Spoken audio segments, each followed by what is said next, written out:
स्नेहा, यह स्टॉल ले ले। प्रिया की नजरें स्नेहा के चुस्त टॉप पर जमी थीं और स्नेहा के चेहरे पर झुंझलाहट थी। रख लो, बाद में अपने बैग में डाल लेना। उफ़, बैग में क्या और सामान कम है जो इसे भी ढोती फिरूं। यहाँ से निकलते वक्त थोड़ा सा ध्यान रखा करो। बाहर चाय की दुकान पर खड़े वे लफंगे, अब क्या मैं मनमर्जी के कपड़े भी नहीं पहन सकती हूँ?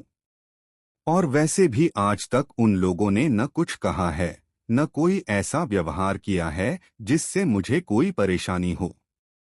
और तो और उस दिन मेरी स्कूटी स्टार्ट नहीं हो रही थी तो उन लड़कों ने ही ठीक कर दी थी, वरना मेरा एग्जाम भी मिस हो जाता।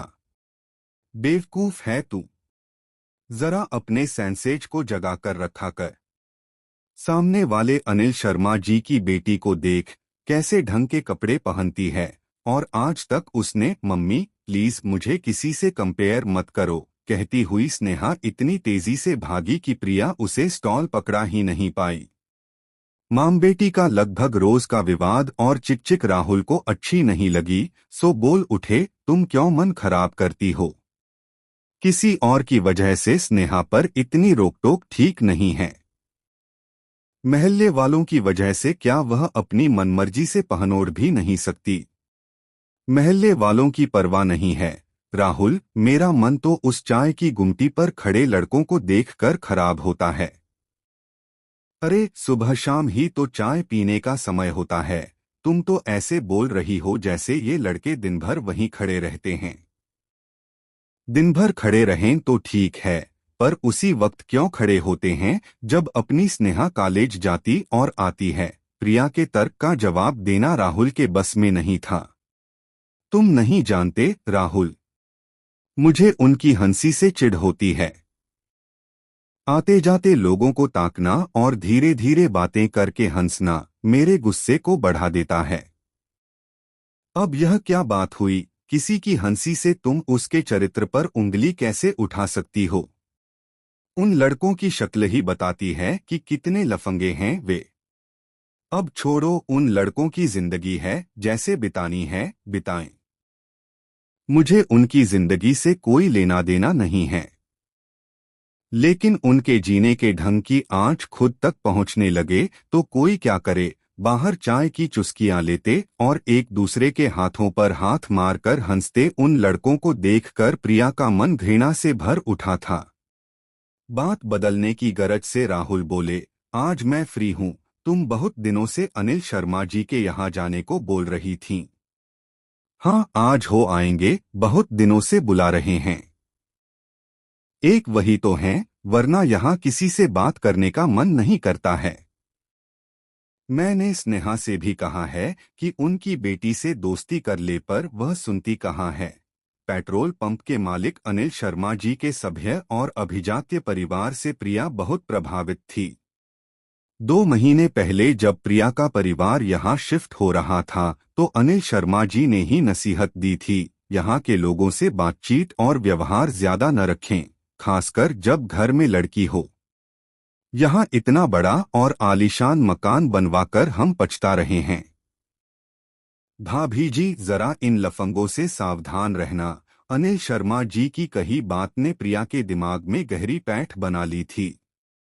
आते जाते इन लड़कों को कोसती तो राहुल समझाते, इन लड़कों पर नहीं, अपने संस्कारों पर भरोसा करो। पर जाने क्या हो जाता था प्रिया को, जब भी इन लड़कों को बाहर चाय की दुकान पर हंसी मजाक करते देखती तो गुस्से के मारे बदन में आग लग जाती थी। इधर कुछ दिनों से उन लड़कों का उठना बैठना ज्यादा बढ़ गया था। एक तरफ हम लड़कियों को बराबरी का दर्जा दे रहे हैं, दूसरी तरफ उनकी सुरक्षा को लेकर चिंतित रहते हैं। इनकी वजह से इंसानियत शर्मसार होती है। सहसा प्रिया के मुंह से निकला शब्द राहुल के कानों में पड़ गया था। अब बस करो प्रिया, तुम ओवर रिएक्ट कर रही हो। चिंता करने की कोई हद तो तय है नहीं। अब यह तो अपने ऊपर है कि चिंता करें या फिर परिस्थितियों की मांग के हिसाब से उनसे मुकाबला करें। किस किस से मुकाबला करें? अब किसी के चेहरे पर तो लिखा नहीं है कि उसके मन में क्या चल रहा है। जब लिखा नहीं है तो तुम क्यों अपना दिल जलाती हो? राहुल, दिल तो जलता ही है। इन लफंगों को तो देखकर कोई भी बता सकता है कि ये कितने कुत्सित विचारों के होंगे। इनके चेहरे पर तो लिखा नजर आता है कि ये सब समाज के नाम पर धब्बा बनेंगे। अच्छा, अब यह बताओ, आदित्य के लिए कुछ भेज रही हो या नहीं? बात और मूड बदलने की गरज से राहुल ने एक बार फिर बातों के रुख को मोड़ा। अरे हाँ राहुल, कल ही तो आपको अहमदाबाद जाना है। मैंने कोई तैयारी भी नहीं की है। आज मठरी और लड्डू बनाऊंगी। क्या बताऊं, स्नेहा को अकेले नहीं छोड़ सकती, वरना मेरा भी मन था कि आदित्य से मिल आती। प्रिया का मन बेटे आदित्य को याद कर भीग सा गया था। ढेर सारी चिंता आंखों में समाये प्रिया उठ खड़ी हुई थी। 9 बज गए लेकिन गीता का कुछ पता नहीं था। आज तो उससे राशन भी मंगवाया था, पता नहीं उसने खरीदा भी होगा या नहीं। सोचती हुई प्रिया के कानों में दरवाजे की घंटी की आवाज पड़ी तो उसने जल्दी से दरवाजा खोल दिया। पर यह क्या? बाहर राशन के सामान से लदी फंदी गीता के पीछे बाहर चाय के अड्डे पर खड़े होने वाले 2 लफंगे आटे की बोरी पकड़े खड़े थे। नमस्ते आंटी, सुनकर लगा जैसे कानों में कोई पिघला सीसा उड़ेल दिया हो। प्रिया की भावभंगिमा देखकर आटे की बोरी वहीं रख वे लड़के चलते बने। उनके जाते ही प्रिया गीता पर बुरी तरह से फट पड़ी थी। देख गीता, हम बेटी वाले हैं, ऐसे में किसी को भी घर में लेकर चले आना ठीक नहीं है। मेम साहब, बेटी वाले हम भी हैं, इतनी तो पहचान हमें भी है। आदमी को आदमी समझना सीखो, गीता बड़बड़ा रही थी।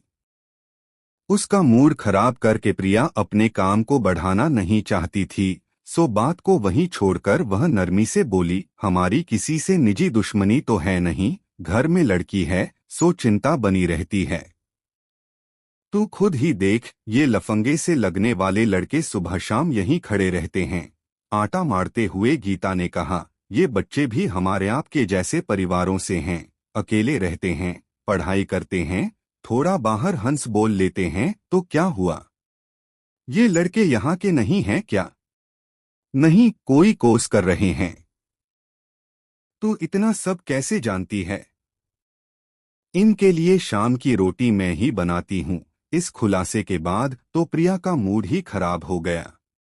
जाने गीता ने उन्हें क्या क्या बताया होगा।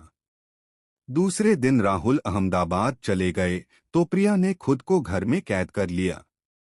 ऐसे में गीता एक ऐसी खबर लाई कि प्रिया का दिल और दिमाग दहल गया। मुँह अंधेरे नुक्कड़ पर कोई एक लड़की को कार से ढकेल गया था। आधे अधूरे कपड़ों में उस लड़की को तमाशा बना दुनिया देखती रही। इन लड़कों के कहने पर गीता ने खुद की ओढ़ी शॉल उसे दी। चाय की गुमटी वाले अब्दुल चाचा के आश्वासन पर ही उस लड़की को उन लड़कों ने अस्पताल पहुंचाया। बेचारे डर भी रहे थे, पुलिस थाने का कोई चक्कर न हो। अनिल शर्मा जी ने तो दूर से ही हाथ जोड़ दिए थे। आप ही बताओ मेम साहब, आदमी ही आदमी की मदद न करे तो उसकी बड़ी बड़ी बातें किस काम की? अनिल शर्मा जी के पास 2 से 2 गाड़ियां खड़ी रहती हैं, पर जरूरत के समय साफ मना कर दिया। ऐसे मामले में सब डरते हैं, पर इतना भी क्या डरना कि आदमी से गीदड़ बन जाए। सब बातों के शेर हैं, दम किसी में नहीं। गीता ने अपने मन की भड़ास निकाली। उस बेचारी की दुर्दशा किसके कुकर्मों का नतीजा है, कौन जानता है। प्रिया का चेहरा पीला हो गया। दूसरे दिन शाम को प्रिया घर से बाहर निकली तो अनिल शर्मा जी मिल गए। हमेशा की तरह चिंता में लीन देखते ही बोले, भाभी जी, सुना आपने, कल क्या हुआ? जी, गीता ने बताया था। मैं कहता था न, आजकल जमाना लड़कियों का बाहर निकलने वाला नहीं है। मुझे देखिए, 2 से 2 गाड़ियां घर में रख छोड़ी हैं। मजाल है जो मेरी बेटी अकेले दुकेले कहीं निकल जाए। मैं तो कहता हूँ आप भी अपनी बिटिया को यूं अकेले बाहर न जाने दिया करें। गाड़ी नहीं है तो कम से कम ऑटो कर दीजिए। 4 से 5 दिन पहले उसकी स्कूटी भी शायद खराब हो गई थी। प्रिया समझ गई थी कि उन्होंने उन लड़कों को स्नेहा की स्कूटी स्टार्ट करते देख लिया था और अब वे एक अच्छे पड़ोसी होने का फर्ज उन दबेड़ के शब्दों में उसे आगाह करने की कोशिश कर निभा रहे थे। आज न जाने क्यों प्रिया को अनिल शर्मा जी की बातों से कुछ कोफ्त सी हुई। उन्हें लगभग टालती हुई सामने बने पार्क की बेंच पर बैठ गई। सुबह से जी मिचला रहा था। शायद कल रात हुई घटना ने उस पर असर किया था। तभी अनिल शर्मा जी की पत्नी अपनी बेटी नेति के साथ आती दिखीं। वहां खड़े दोनों लड़कों ने उसे अजीब नजरों से देखा, फिर मुंह घुमा लिया। प्रिया ने आज तक नेति को किसी से बातचीत करते नहीं देखा है। अनिल शर्मा जी ने बताया था कि उनकी बेटी रिजर्व स्वभाव की है। अरे भाभी जी, आज अकेले? भाई साहब नहीं दिख रहे हैं? अहमदाबाद गए हैं। चलिए, किसी चीज की जरूरत हो तो बताइएगा। कर्तव्य पूर्ति करके अनिल शर्मा जी की पत्नी अपने घर के भीतर चली गईं। सामने चाय की गुमटी में बैठे उन लड़कों की ओर प्रिया की नजर गई। लड़के, हाँ लड़के ही तो थे। जाने क्यों लफंगे शब्द की अनुगूंज सुनाई नहीं दी। पार्क में खिले गुलाब के फूलों की ओर हाथ बढ़ाते बच्चों को माली ने डांटा। प्रिया की नजर उन फूलों की ओर गई। एक दिन सुबह की सैर करते हुए उसके आंचल में कांटे अटक गए थे, तब से वह सावधान होकर वहां से निकलती है, लेकिन आज कांटों से ध्यान हटकर छिपे फूलों की ओर चला गया, जिनकी महक उसके मन को छूकर निकली थी।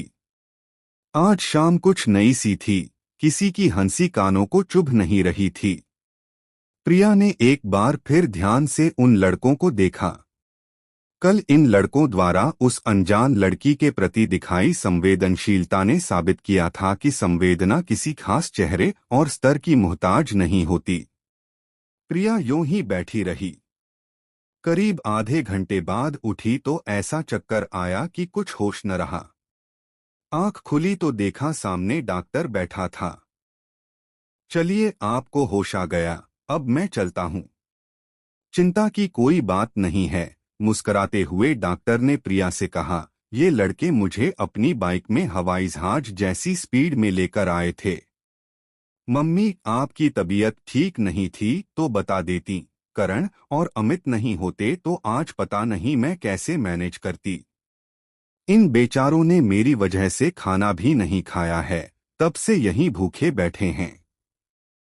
कौन? प्रिया अवाक सी उन करण और अमित नाम वाले लफंगों को देखती रही। स्नेहा ने धीरे से प्रिया के हाथ को दबा दिया। उसे डर था इन बेचारों के प्रति चेहरे पर नफरत न आ जाए।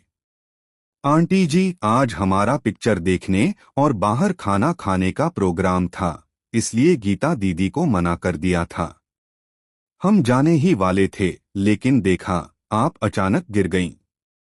सोच ही रहे थे कि क्या करें, तब तक दीदी आ गईं।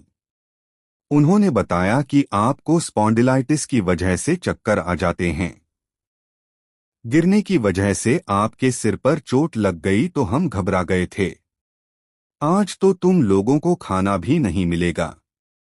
कोई बात नहीं, करण की मम्मी के बनाए लड्डू हैं, उन्हें खाकर हमारा मस्त काम चलेगा। प्रिया ने पूछा, तुम लोग यहाँ अकेले रहते हो? आंटी जी, यहाँ पास वाली गली में 4 लड़कों के साथ एक कमरे को साझा कर रहे हैं। हम दोनों बीटेक और वे दोनों लड़के एक टेक्निकल ट्रेनिंग कर रहे हैं। इम्तिहान खत्म हो गए हैं पर घर नहीं गए। यहीं 3 से 4 घंटे पार्ट टाइम नौकरी में समय बिता रहे हैं। जेब खर्च निकल आता है। मतलब किताबों वगैरह के लिए, अमित ने सफाई दी। प्रिया हैरानी से उन लफंगों को देख रही थी। स्नेहा, देख तो जरा, आदित्य के लिए बनाया नाश्ता डब्बों में पड़ा है, थोड़ा दे दे, क्या भूखे सोएंगे ये बच्चे। यह बोलती हुई प्रिया अपने शब्दों पर खुद ही अचकचा गई। आश्चर्य हुआ कि इन लड़कों के लिए ममत्व जागा कैसे। बड़े संकोच से करण ने स्नेहा के हाथ से पैकेट ले लिया, पर दरवाजे तक आकर अचकचाकर रुक गया। क्या हुआ? स्नेहा ने पूछा तो करण ने कुछ संकोच से कहा, 1 मिनट बाद जाएंगे। क्यों? वे अनिल शर्मा अंकल अपना गेट बंद कर रहे हैं। हमें यहाँ देख लिया तो क्या? वह आप नहीं समझेंगी। अपने बालों पर हाथ फेरते हुए फर्श की ओर ताकते शर्माते हुए करण बोला, आप लड़की हैं न? अनिल शर्मा अंकल ने आपको मेरे साथ देख लिया तो पता नहीं क्या सोचेंगे। क्या सोचेंगे? वे हमें लफंगा समझते हैं न, इसलिए उनकी मनोदशा से प्रिया का जी भर आया। बोली, चलो मैं भी चलती हूँ। खुली हवा में बैठूंगी तो मन बदलेगा। प्रिया ने धीरे से पलंग से उतरकर चप्पल पहनी। स्नेहा के साथ बाहर आई तो करण उससे दूरी बनाकर तेज कदमों से चलने लगा। बाहर झुरमुट में अनिल शर्मा जी के लॉन के पिछवाड़े एक साया देखकर प्रिया डर गई तो अमित ने कहा, आंटी आप घर जाइए। प्रिया की नजर सामने अनिल शर्मा जी के लॉन के पिछवाड़े पर टिकी थी। खिड़की से एक साया अंदर जाता साफ दिख रहा था। मम्मी, अनिल शर्मा अंकल के घर इन्फॉर्म करिए, कोई पीछे के रास्ते से घर में घुसने की कोशिश कर रहा है। स्नेहा बोली। रहने दीजिए, यह हर दूसरे तीसरे दिन होता है। करण बोला। यह कमरा तो नेति का है न? कौन है जो यूं चोरी से घुस रहा है? उस कार का मालिक। एक बड़ी सी कार की ओर इशारा करते हुए अमित और करण तेजी से सामने वाली गली में गुम हो गए थे। कुछ दूर अंधेरे में खड़ी कार को देखकर सिहर गई प्रिया का चेहरा स्याह था। रात की कालिमा से ज्यादा स्याह यह सभ्य लोगों का सच था। घर आकर स्नेहा ने चाय बनाकर दी तो सहसा कानों में चाय की गुमटी में खड़े लड़कों की हंसी की आवाजें सुनाई देने लगीं। जाने क्यों इस हंसी में खिलंदड़पन की महक आई। सामने खिड़की से अनिल शर्मा जी के लॉन का कुछ हिस्सा दिख रहा था। प्रिया ने अपनी सोच पर रोक लगाते हुए अपनी नजर अनिल शर्मा जी के बंगले की ओर दौड़ाई तो वहां अंधेरा था। शायद अनिल शर्मा जी गहरी नींद में सो रहे थे। अलबत्ता उनकी बेटी नियति के कमरे में हल्का उजाला दिख रहा था। अनिल शर्मा जी दूसरों को असामाजिक तत्वों से बचने की सीख देते हैं, जबकि रात के अंधेरे में वे अपने घर में पीछे की ओर से किसी लफंगे के आने जाने से बेखबर थे। प्रिया ने चुपचाप अपने कमरे की खिड़की बंद कर दी थी। अगले दिन सुबह राहुल के अहमदाबाद से लौटने पर प्रिया ने सब कुछ बता दिया। राहुल ने कहा, देखा मैंने कहा था न। लोगों को उनकी शक्ल से मत आंकना। प्रिया ने मुस्कुराते हुए सिर हिलाया। अब चाय की गुमटी पर खड़े करण और अमित को देखकर उसका मन घृणा से नहीं बल्कि सम्मान से भर उठता था। स्नेहा भी अब खुलकर उनसे बात करने लगी। हिमेश जी यानी अनिल शर्मा जी की सभ्यता का पोल खुल चुका था और प्रिया ने फैसला कर लिया था कि सच्चे लफंगे वे नहीं जो हंसते बोलते हैं, बल्कि वे जो बाहर से साफ सुथरे दिखते हैं।